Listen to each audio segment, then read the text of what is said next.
नमस्कार. महाराष्ट्राची लेक म्हणून आणि महाराष्ट्राची मुलगी म्हणून माझी कळकळीची विनंती आहे.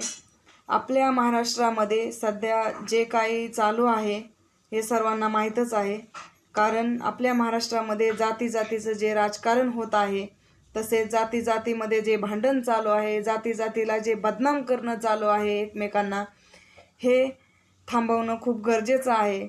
कारण आपल्या समाजामध्ये तरुण महिला देखील वावरत आहेत, याचा देखील विचार केला पाहिजे.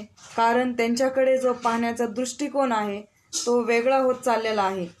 म्हणून आपण याचा विचार करणं खूप गरजेचं आहे.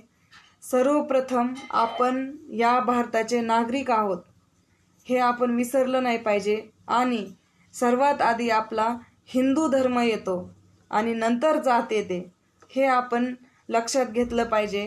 आणि समाजामध्ये जातीचं जे राजकारण आहे ते कुठेतरी थांबवलं पाहिजे. कारण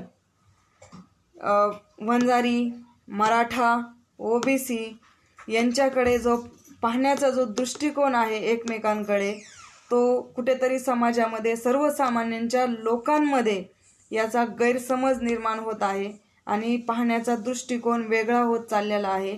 याचा आपण विचार केला पाहिजे.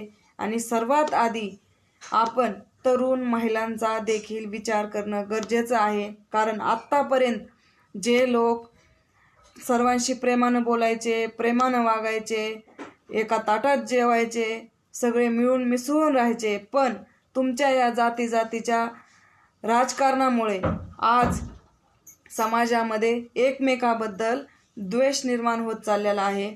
पाहण्याचा जो दृष्टिकोन आहे तो वेगळा होत चाललेला आहे. तर हे आपण थांबवलं पाहिजे. आणि आपण ह्या भारत भूमीमध्ये राहणारे आहोत, आपण हिंदू धर्माचे आहोत, हे आपण विसरायला नाही पाहिजे. एवढीच मी कळकळीची विनंती करते. धन्यवाद.